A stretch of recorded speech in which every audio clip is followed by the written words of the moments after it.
Hello everyone, stay with Naim YouTube channel থেকে আপনাদের সবাইকে আবারও স্বাগতম। আমি ফিদে মাস্টার নাইম হক। সো আজকে আমরা দেখব বিশ্ব চ্যাম্পিয়নশিপের ষষ্ঠ রাউন্ডের গেম। সো ষষ্ঠ রাউন্ডের গেম ডিংলিয়েন কিন্তু সাদা গুটি নিয়ে খেলে এবং গুকেশ দিয়ে কিন্তু কালো গুটি নিয়ে খেলে। আহ, ছোট ছোট দুই একজন হালকা একটু ইনিশিয়েটিভ পেয়েছিল, যদিও বরাবরই গেম ইকুয়ালি ছিল, শেষ অবধি কিন্তু ড্র হয়। তো দেখি কি খেলা হয়েছিল। D4, night F6, bishop f4. So our London system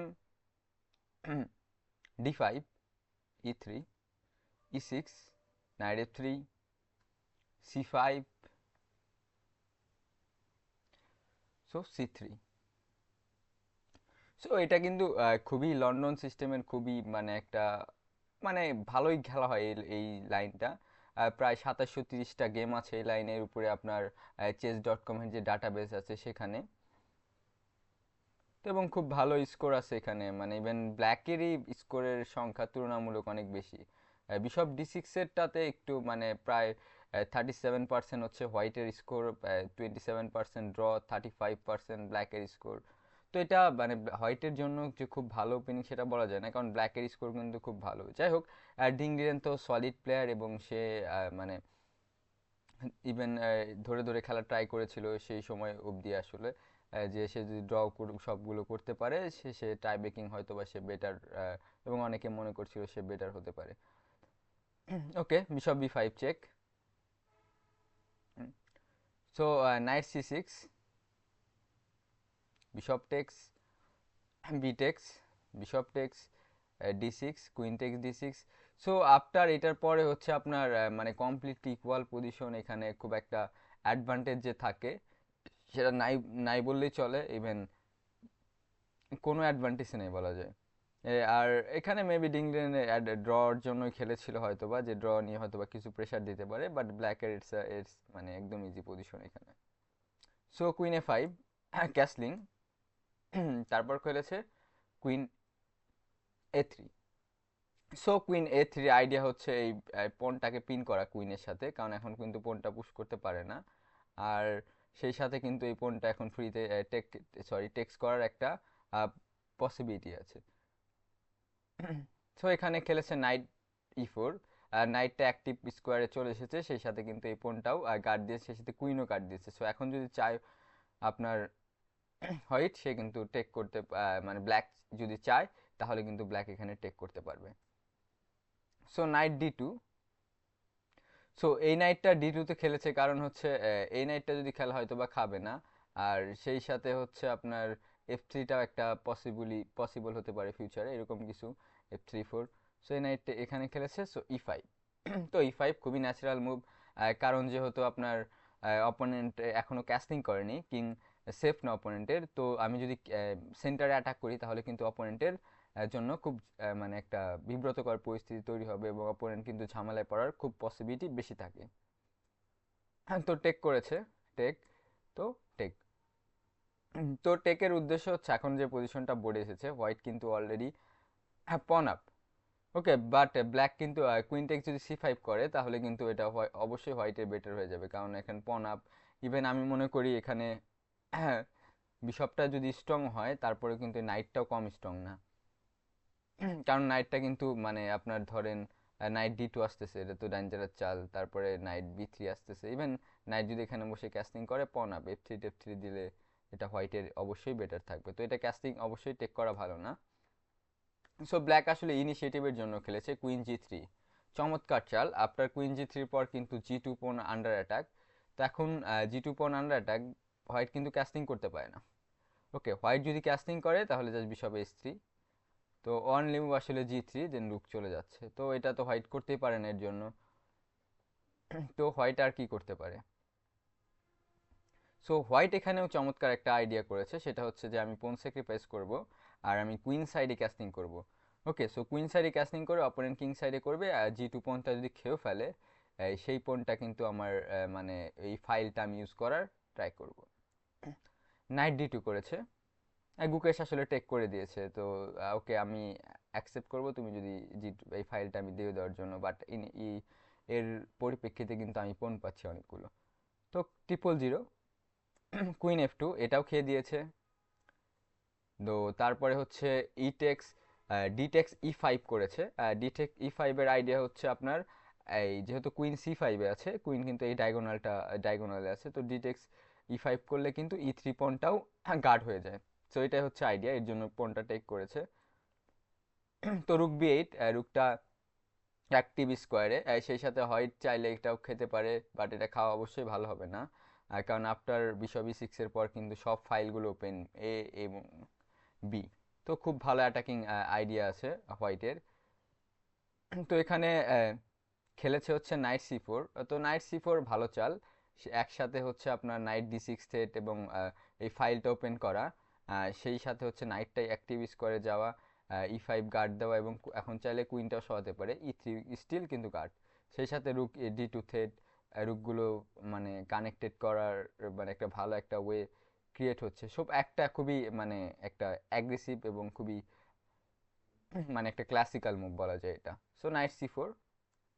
তো বিশপ E6 ডেভেলপ করেছে পিস, সেই সাথে নাইট C4টা তো ভালো একটা জায়গা আছে, সেই নাইটটা যদি টেক করতে পারে তাহলে তো অবশ্যই ভালো। তো রুক D2।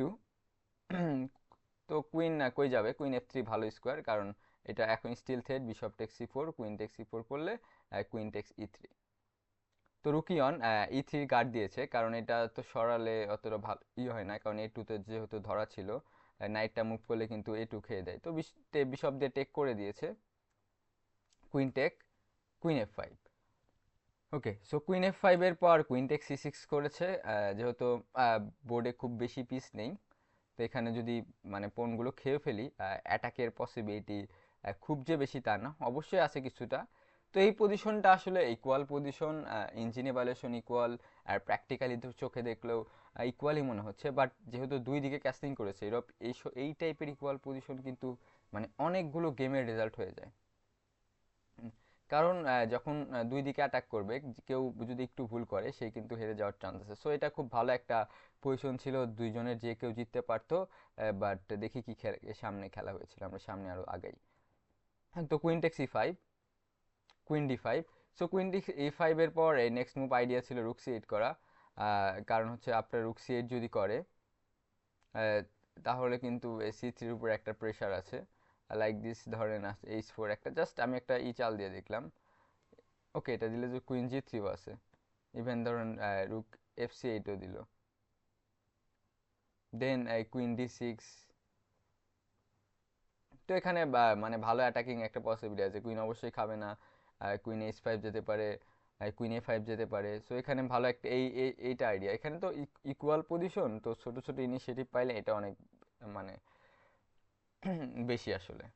সো হোয়াইট আসলে কুইন এক্সচেঞ্জ করার ট্রাই করছে, তো কুইন E7 গেছে, কুইন D6, কুইন G5 গেছে, আবার কুইন D5, তো কুইন E7, আবার কুইন D6, এখন আবার কুইন G5, কুইন D5, এখন খেলেছে কুইন H4।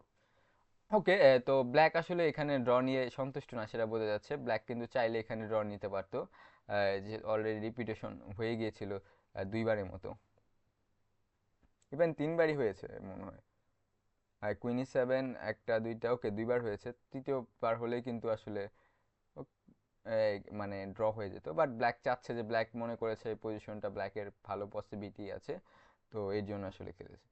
তো রুক ডিয়ন, কারণ নেক্সট থ্রেট ছিল আসলে এখানে দেওয়া, আর সেই সাথে হচ্ছে আপনার আরেকটা থ্রেট হচ্ছে রুকটা ধরেছে জাস্ট সিম্পলি, তো রুক গার্ড দিয়েছে। তো G6। ওকে, G6 আইডিয়া তো খুবই সিম্পল, যেহেতু একটা সময় আসলে আমার অপোনেন্ট কিন্তু এই G2 এবং এই ফাইলটার উপরেই খেলবে, তো G6 দিয়ে আসলে আরেকটু অপোনেন্টের যে অ্যাটাকটা সেটা একটু কমানো আর কি। তো কুইন E5, রুক E8, কুইনটা অ্যাটাক করা, queen G3, queen H5, queen F4, queen A5 and A3। তো যেহেতু A2 তে পন অ্যাটাক করেছে, তো A3। তো queen B5, rook D4, E5, E4 এ পনটাতে অ্যাটাক করা, queen E2। So rook D2, queen E2-র পর যদি এটা খেয়ে দেয় তাহলে কি হচ্ছে আর কি, তো অবশ্যই রুক দিয়ে খেয়ে দিবে, কুইন দিয়ে যদি খায় তাহলে কিন্তু কুইন টেক্স H2। ওকে, ব্ল্যাক এখন কি করতে পারে, চাইলে এই পনগুলো পুশ করতে পারে, স্টিল এটা ইকুয়াল, এটাও চাইলে খেলতে পারতো। ওকে, রুক FD2 করেছে গেমে এইটা।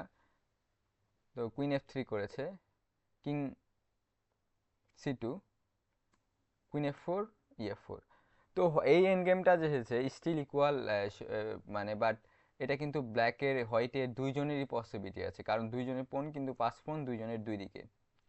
তো এইসব গেমে খুব মানে ইকুয়াল হলেও কিন্তু প্রচুর রেজাল্ট আসে, সত্যি কথা বলতে প্রচুর রেজাল্ট আসে, কারণ হচ্ছে আপনার এই মানে অ্যাকুরেট খেলাটা ডিফিকাল্ট হয়ে যায়। এক নিজের চাল চিন্তা করতে হয়, অপোনেন্টের চালও চিন্তা করতে হয়, আর পন এন্ড গেম রুক এন্ড গেম তো অনেক ট্রিকি।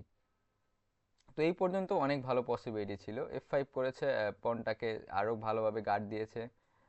তো H4, যাতে H6 G5টাও স্টপ করেছে। তো E3 করেছে, রুক E2,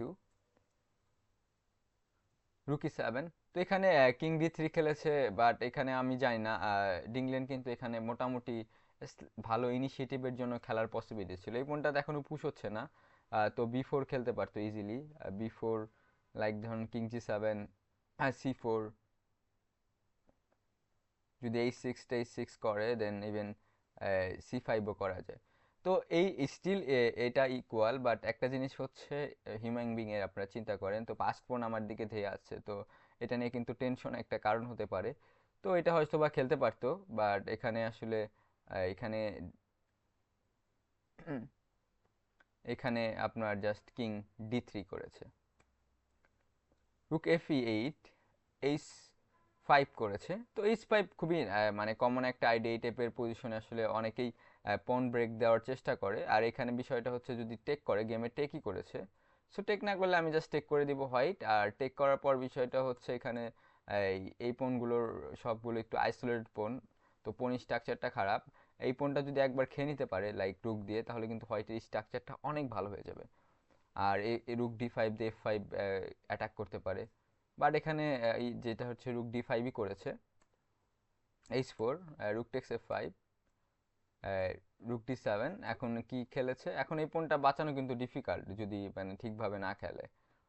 তো কিং G7 করেছে, তো রুক G2 করেছে, কিং এখানে এসেছে, তো এখানে জাস্ট চেক চেক দিয়ে ড্র নিয়েছে। বাট এখানে আর কি করতে পারতো আসলে, এখানে কি অন্য কিছু করতে পারতো, লাইক এই চালগুলো তো আপনারা মনে করতে পারেন এই চাল কেন না দিল। ওকে, এটা দিলে কিং G6, আর যদি এটা টেক করে তাহলে কিং F5। ওকে, সো এইটা আসলে মানে স্টিল এটা ইকুয়াল পজিশন, এবং engine evaluation completely draw. But এখানে জাস্ট এটা ডিংল্যান্ড খেলেনি, আমার মনে হয় এটা খুব ভালো ডিসিশন ছিল, কারণ ডিংল্যান্ড কিন্তু বোর্ডে একটা দেখতে পাচ্ছেন পনা, বাট অনেক এখন কিন্তু ব্ল্যাকের হাতে হিউজ ইনিশিয়েটিভ আছে। Black just threatening to play আপনার রুক E4, এটা তো খুবই সরি কিং E4। তো কিং E4 F3, তো এখানে কিন্তু তখন পোনটা খুবই ডেঞ্জারাস হয়ে যাবে, আর হোয়াইটের যে পাস পোনগুলো ক্রিয়েট করতে কিন্তু অনেক সময় লাগবে। সো ডিং এর জন্য ড্র নিয়েছে। আর গুকেশ ডিং দুজনই খুবই চমৎকার খেলেছে, এবং বিশেষ করে গুকেশের কিন্তু বলা যায় কালো গুটি নিয়ে তিনি সাহসী খেলেছে।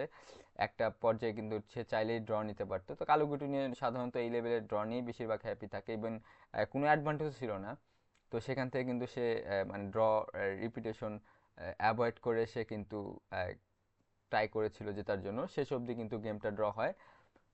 ওকে, সো আপনারা দেখছিলেন ফিদে ওয়ার্ল্ড কাপের ষষ্ঠ রাউন্ডের গেম। তো আপনাদের গেমটা কেমন লাগলো আপনারা কমেন্ট বক্সে জানাতে পারেন, এবং আরও যদি কোনো স্পেসিফিক কোনো কিছুর বিষয় নিয়ে আপনাদের জানার অথবা আমার ভিডিও করতে আপনারা সাজেস্ট করেন, আমি অবশ্যই করব।